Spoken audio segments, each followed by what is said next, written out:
Hey friends, welcome to the Apocalypse Homestead. It is April the 17th, I believe, 2022. I'm inside the hoop coop and probably can't really tell right now. It's a little dark in this thing, but it's empty. So we're doing an April homestead update, and first thing I'm talking to you about is that I have harvested and eaten my quail. Just to recap,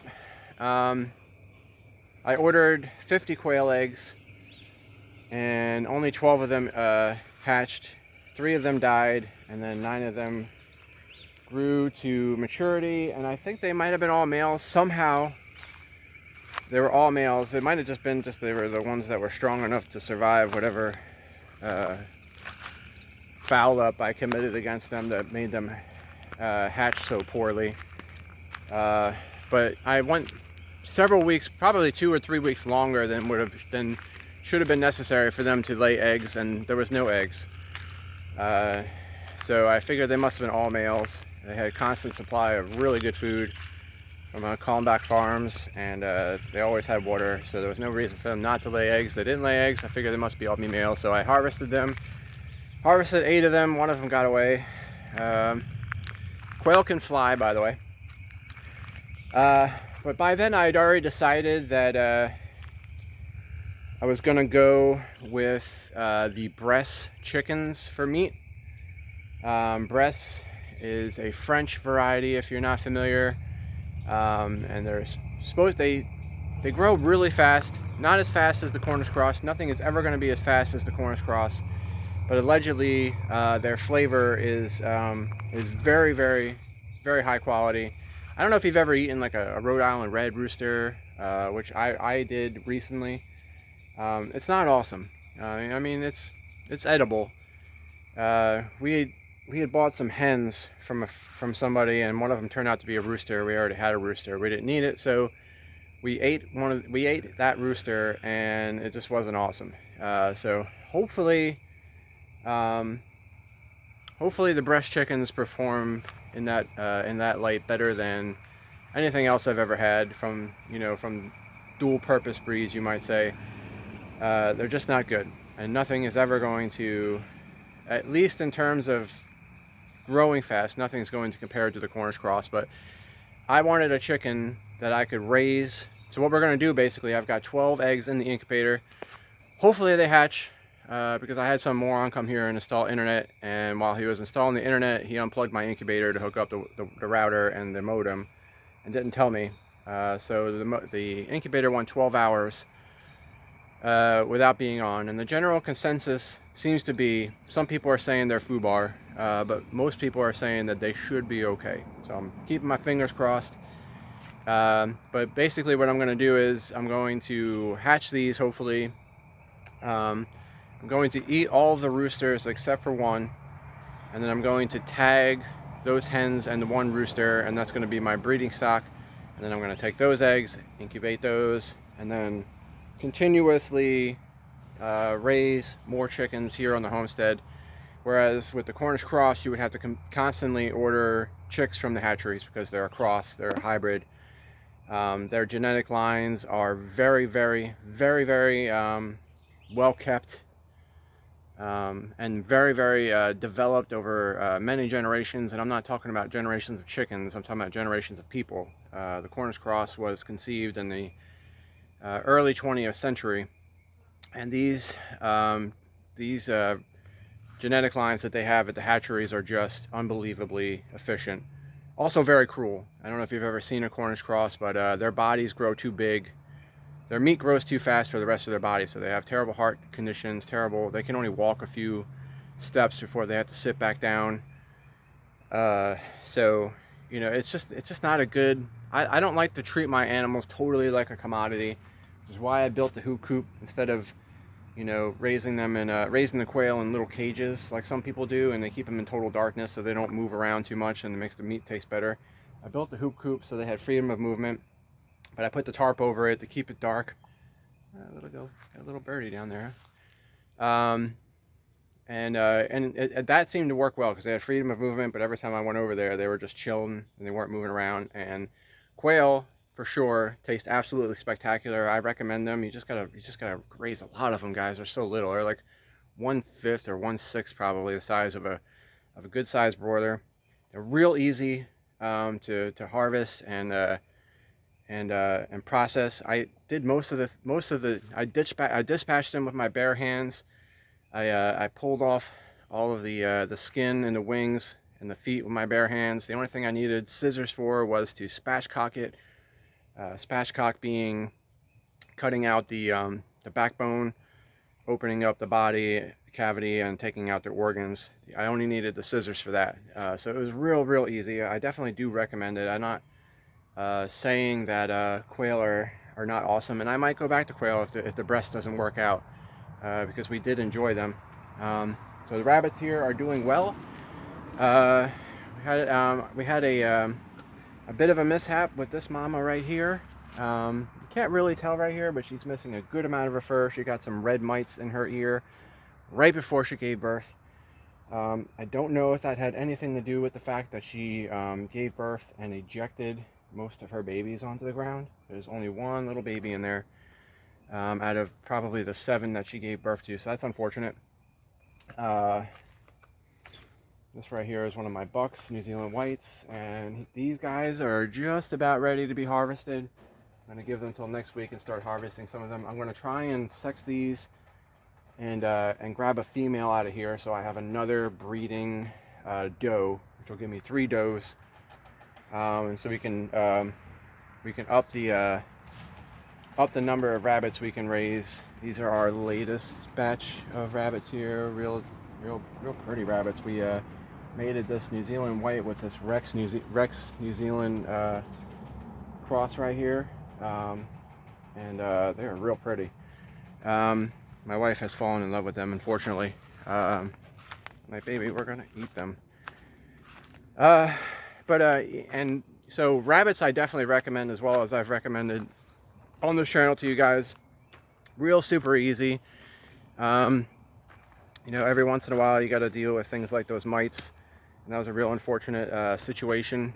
But in terms of just, you know, you put the female with the male, he does his thing, and you're almost guaranteed a litter of, or whatever you want to call them, of rabbits. And you know, they just keep, as long as you you keep harvesting them and keeping up with that, because they are going to eat some food.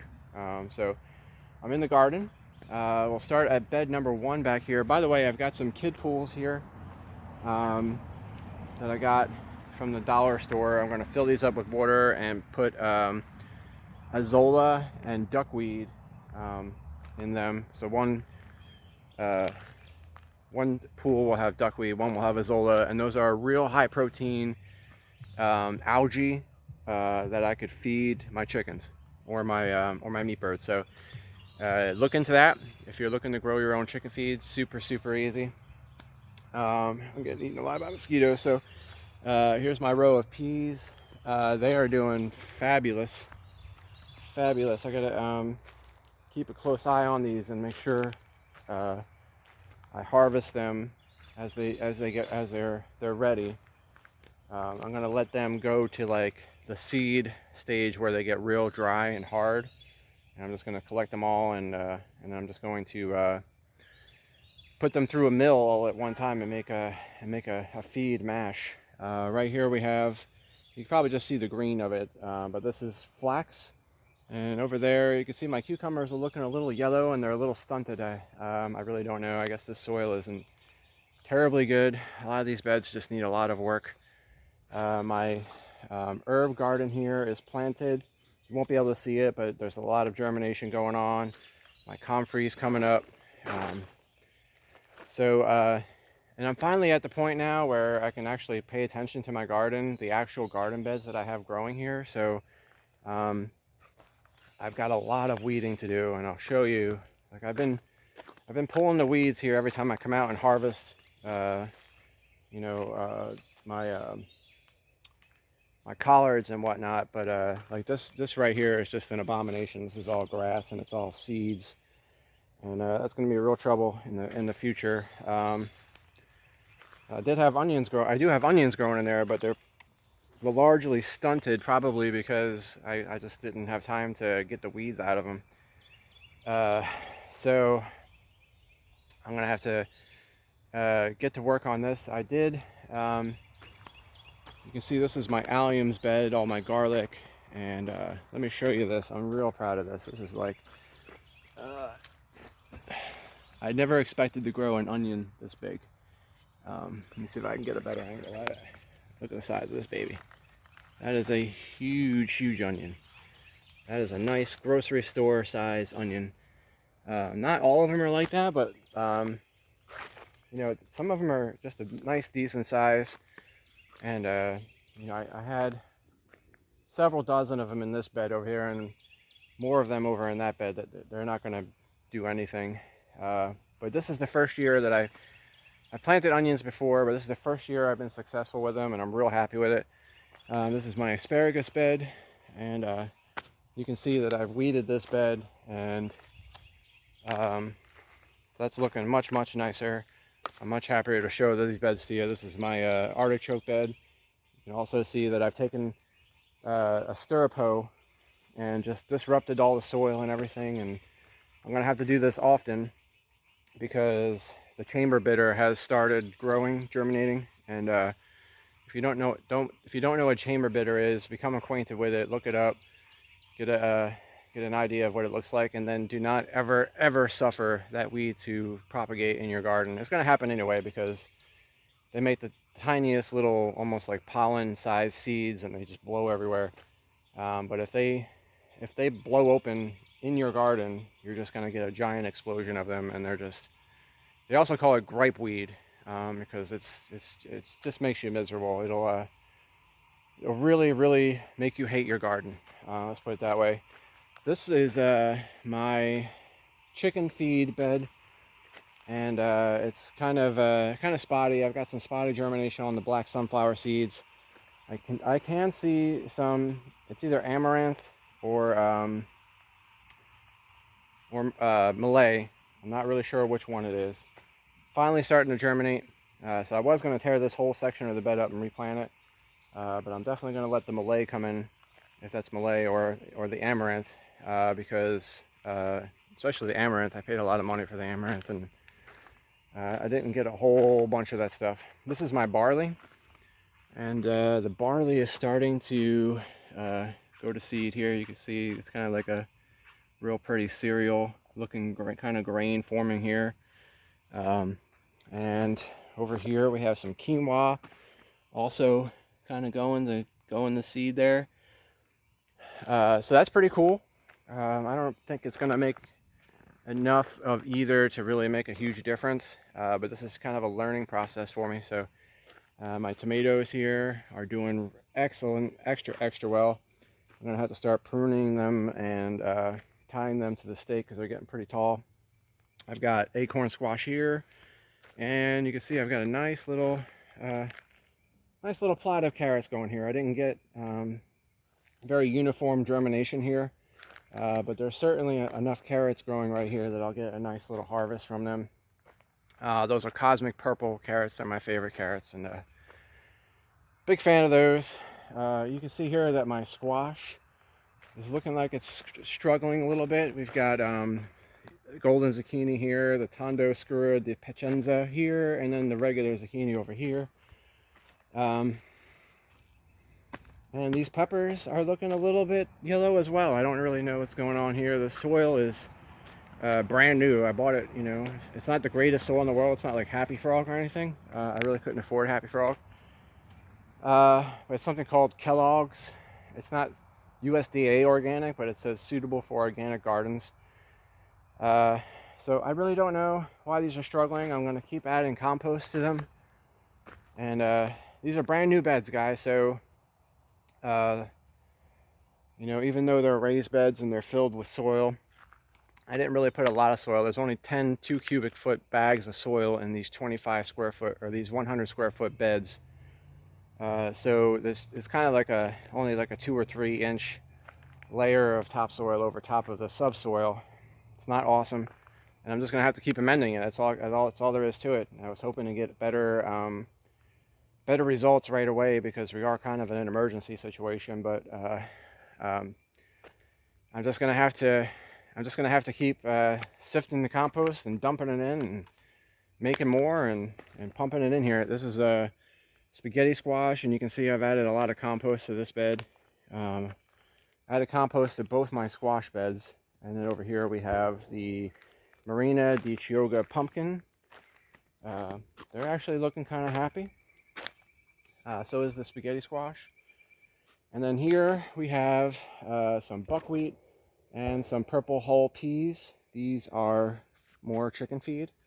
And last but not least, this is my final bed. I just finished this for good, yesterday. So it's been amended and brought forth a whole bunch of times. I put probably about 10 5-gallon buckets of compost in here into the subsoil, and then put 9 bags of soil over top of it. And I ordered 2 pounds of Sunchokes, and that gave me 24 Sunchoke tubers, which was not nearly enough to really fill this bed up the way I wanted to.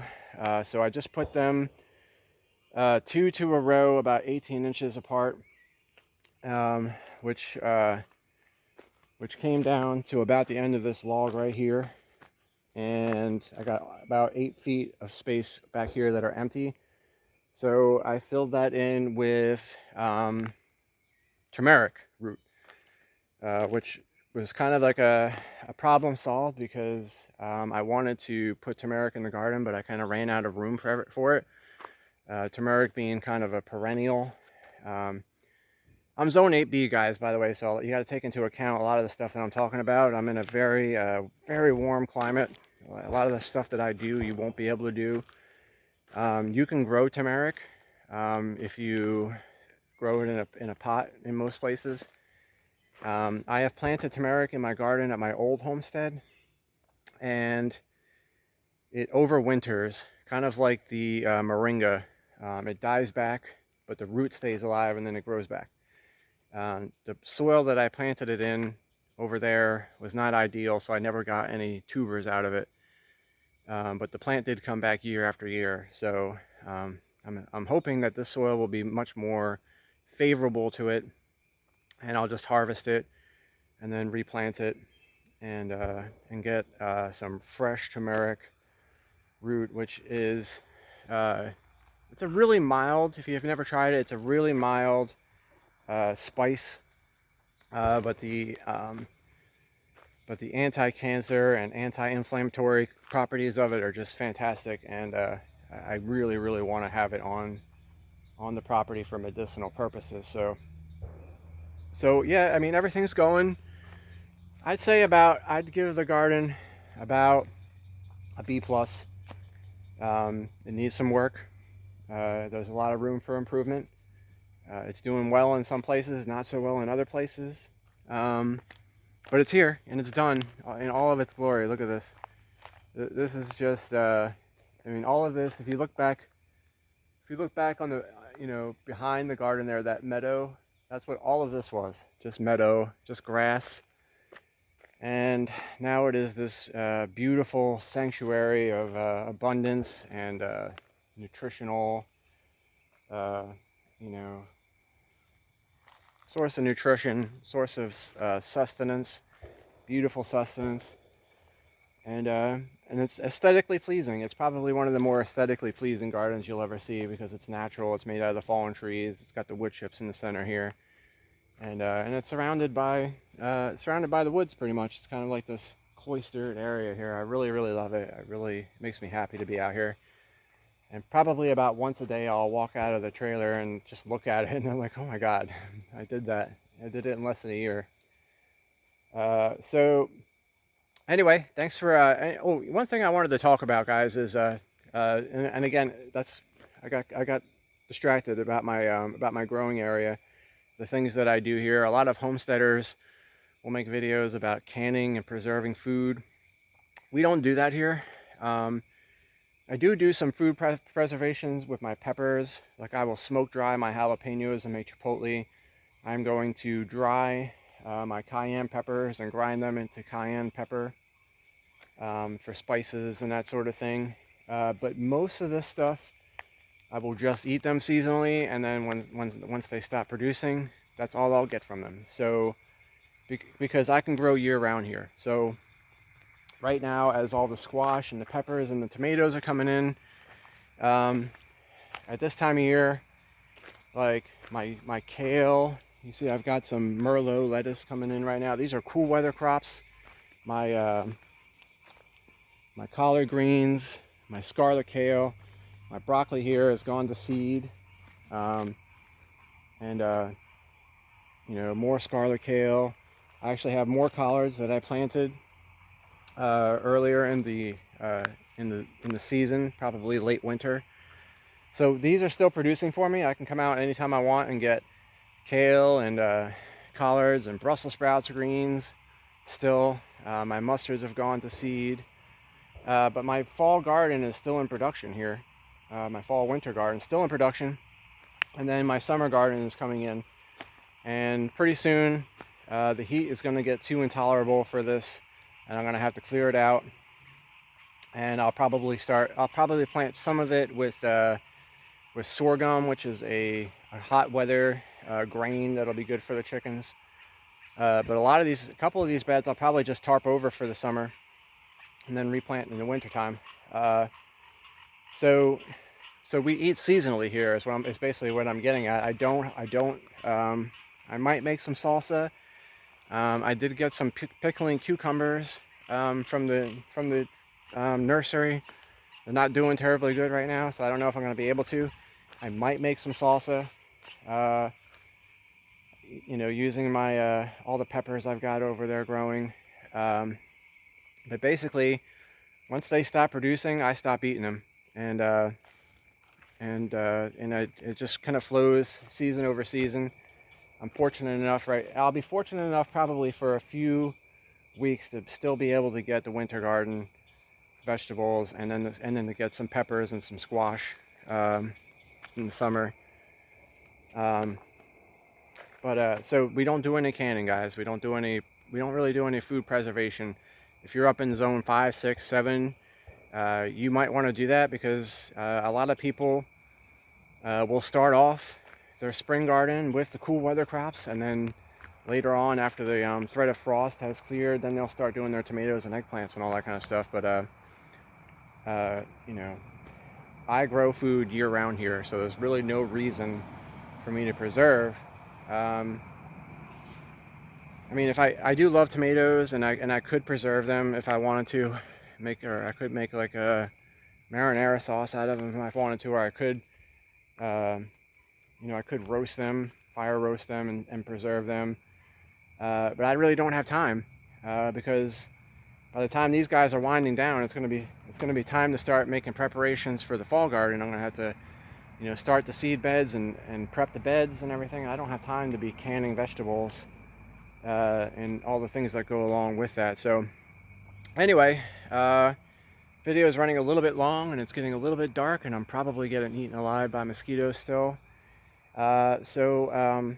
That is our homestead update for April of 2022. I appreciate you watching, and I really hope that you are increasing your resiliency, guys, and getting ready for hard times, guys, because we're kind of in a lull right now. The way things are, everything's kind of stabilizing. Gas prices have gone back down, and food prices are still going up, but they're still manageable. There's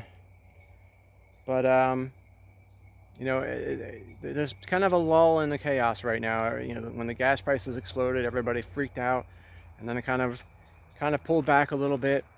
But by the third quarter of this year, towards October, towards the election, you're really going to start seeing some shit. And when that happens, it's really going to be too late to say, okay, I need to get started. And it really already is too late. For a lot of people. If you've never done this sort of thing before, this took me 3 or 4 years of growing food before I was good at it, guys. So you gotta get going right now. And you can buy yourself some time by getting storable food. So get yourself, stock up on food. It's probably easier at this point to just go to like something like 4 Patriots and or whatever. You can go to preparewithalex.com, and you get a really good discount on storable food from Alex Jones. You know, you gotta start getting ready, guys. Gotta start increasing your resiliency and preparing for hard times. Because if you don't, you're gonna be in a lot of trouble, and you're gonna wish you had. That's all I gotta say. It's getting dark. I love you guys. Thanks for watching.